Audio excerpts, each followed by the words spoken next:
पूरी दुनिया में मशहूर 7 लोगों के आखिरी वर्ड क्या थे, यानी मरने से पहले इन लोगों ने क्या कहा, आइए जानते हैं इस वीडियो में। इस लिस्ट में एल्बर्ट आइंस्टीन और अलामा इकबाल जैसे लोगों के भी नाम है, तो चलिए वीडियो शुरू करते हैं।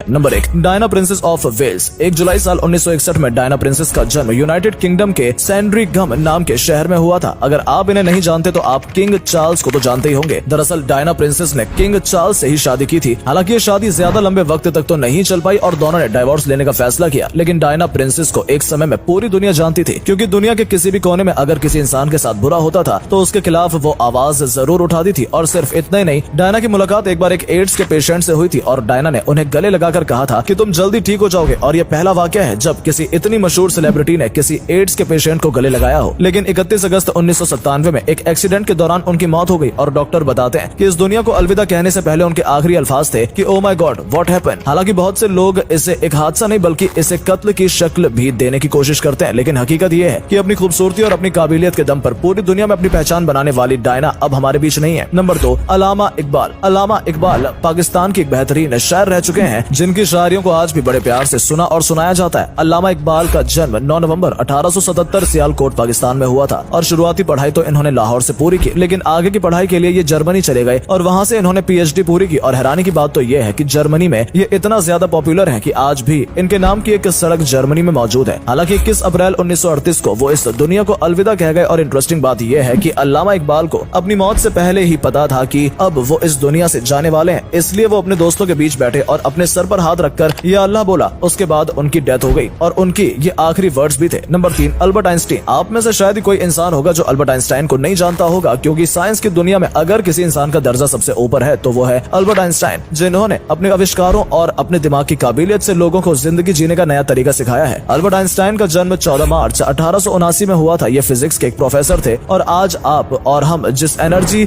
वैलेंस फार्मूला को जानते हैं, ये फार्मूला भी अल्बर्ट आइंस्टाइन ने ही दिया था। और इतना ही नहीं बल्कि साल 1955 तक अल्बर्ट आइंस्टाइन ने जितनी भी बातें साइंस के बारे में कही थी वो आज सारी सच होती हुई नजर आ रही हैं। और इंटरेस्टिंग बात तो यह है कि अल्बर्ट आइंस्टाइन ने टाइम मशीन के बारे में भी बताया था कि एक समय में टाइम मशीन जैसी चीज भी बन सकेगी। लेकिन अब ये देखना होगा कि अभी उसमें और कितना टाइम जाने वाला है। लेकिन सोचने वाली बात यह भी है कि अल्बर्ट आइंस्टाइन जिनके पास इतना ज्यादा दिमाग था, उनकी मौत भी ब्रेन कैंसर की वजह से हुई। और उनके आखिरी वर्ड्स थे, I want to go when I wanted, it is tasteless to prolong life artificial, I have done my share, it is time to go, I will do it elegantly. इसका ये मतलब था कि अब मेरे जाने का वक्त आ चुका है और मैं जो कुछ भी करना चाहता था वो सब कुछ कर चुका हूँ। नंबर 4, सद्दाम हुसैन। सद्दाम हुसैन एक ऐसी शख्सियत रह चुकी है जिनके दोस्त तो बहुत थे, लेकिन उनके दुश्मन भी कोई कम नहीं थे। हालांकि जब वो इराक की पॉलिटिक्स में इन्वॉल्व थे तो उन्हें दुनिया के सबसे ताकतवर लोगों में गिना जाता था, क्योंकि उन्होंने अपने करियर में कई जंगें लड़ी और उन जंग में उन्हें जीत भी हासिल हुई। लेकिन जब अमेरिका के ऊपर 9/11 का हमला हुआ, उसके बाद अमेरिका तिलमिला उठा, जिसके बाद इसने इराक और ईरान जैसे कई देशों के ऊपर हमला करना शुरू कर दिया। और वहीं अमेरिका को कभी सद्दाम हुसैन का दोस्त बताया करता था, उसी ने सद्दाम हुसैन के ऊपर हमला किया। और हमले के बाद जब सद्दाम हुसैन गायब हो गए तो कई सालों तक उन्हें ढूंढने के बाद आखिरकार अमेरिकी गवर्नमेंट ने सद्दाम हुसैन को पकड़कर इराक की गवर्नमेंट के हवाले कर दिया, जहां उनके ऊपर कई सालों तक मुकदमा चला और उसके बाद उन्हें सजाए मौत सुना दी गई। उनके आखिरी वक्त में जो लोग उनके साथ थे उन्होंने बताया कि उन्होंने मरने से पहले अल्लाहू अकबर, मुस्लिम उम्मा will be victorious and Palestine is Arab कहा था। इसको हिंदी में ट्रांसलेट करें तो इसका मतलब होता है कि अल्लाहू अकबर, एक दिन फिलिस्तीन आजाद जरूर होगा। Number 5, Steve jobs. 24 फरवरी 1955 में स्टीव जॉब का जन्म कैलिफोर्निया में हुआ था। इन्होंने अपने कॉलेज की पढ़ाई रीड कॉलेज में पूरी की और कॉलेज के दिनों में ही उन्हें अपनी काबिलियत का अंदाजा लग गया था, इसलिए उन्होंने अपनी पढ़ाई छोड़कर उस जमाने की मशहूर वीडियो गेम कंपनी अटारी को ज्वाइन कर लिया था और वहां काम करने लगे थे। और उसके साथ साथ अपने घर के गैराज में ही उन्होंने कंप्यूटर बनाने की शुरुआत की, जिसे आज आप और हम कंप्यूटर, एप्पल कंप्यूटर के नाम से जानते हैं। और ऐसे ही धीरे धीरे करके उन्होंने बहुत कम वक्त में कामयाबी हासिल की और फिर साल 2007 में उन्होंने दुनिया का पहला स्मार्टफोन आईफोन लॉन्च किया। और तब से लेकर आज तक आईफोन की पॉपुलैरिटी कितनी है ये हमें आपको बताने की जरूरत नहीं है, आप अच्छे से जानते ही होंगे। लेकिन अचानक स्टीव जॉब्स के गॉल ब्लैडर में कैंसर हो गया, जिसकी वजह से उनकी मौत हो गई। और बताया जाता है कि जाने से पहले वो बहुत खुश नजर आ रहे थे और उनके मुंह से ओ वाओ ही निकला था। और इसके पीछे क्या वजह थी इसके बारे में कुछ कहा नहीं जा सकता। नंबर 6, बेनजीर भुट्टो। हो सकता है आप में से बहुत लोगों ने ये नाम पहले सुना हो, क्योंकि बेनजीर भुट्टो पाकिस्तान की सबसे काबिल प्रधानमंत्री मानी जाती हैं। और सिर्फ पाकिस्तान ही नहीं, बेनजीर भुट्टो पहली ऐसी महिला थी जो किसी मुस्लिम देश की प्रधानमंत्री बनी थी। 21 जून साल 1953 में इनका जन्म कराची के अंदर हुआ था और दुनिया के सबसे मशहूर यूनिवर्सिटी यूनिवर्सिटी ऑक्सफोर्ड और हार्वर्ड यूनिवर्सिटी से उन्होंने अपनी पढ़ाई पूरी की थी और क्योंकि उनका फैमिली बैकग्राउंड भी पॉलिटिक्स से ही था तो बेनजीर भुट्टो को शुरुआत से ही राजनीति के दांव पेच के बारे में समझ थी। और फिर पाकिस्तान में 1990 से लेकर 1999 का एक ऐसा दौर आया जब बेनजीर भुट्टो लगातार वहाँ की प्रधानमंत्री चुनी गई। इससे आप समझ सकते हैं कि पाकिस्तान के लोग उन्हें कितना ज्यादा पसंद करते थे। लेकिन कुछ लोग ऐसे भी थे जो बेनजीर भुट्टो की पार्टी के खिलाफ थे और इस वजह से वो चाहते थे कि बस किसी तरह से बेनजीर भुट्टो को इस पार्टी से बाहर निकाल दिया जाए, जिसकी वजह से 27 दिसंबर 2007 को पाकिस्तान के रावलपिंडी में जब वो भाषण दे रही थी उसी दौरान गोली मारकर उनकी हत्या कर दी गई। और इंटरेस्टिंग बात यह है कि भाषण के दौरान उनके आखिरी अल्फाज ये थे कि जीते रहो Bhutto. Number 7, Muammar Gaddafi. Gaddafi हो सकता है आपने नाम ये पहले जरूर सुना हो क्योंकि दुनिया के सबसे अमीर लोगों में इनकी कभी गिनती की जाती थी और ये लीबिया के प्रेसिडेंट भी रह चुके हैं। हालांकि 1970 से लेकर 2012 तक उन्होंने लीबिया की पॉलिटिक्स में काफी अहम योगदान दिया था, या फिर ये भी कह सकते हैं कि गद्दाफी कहीं ना कहीं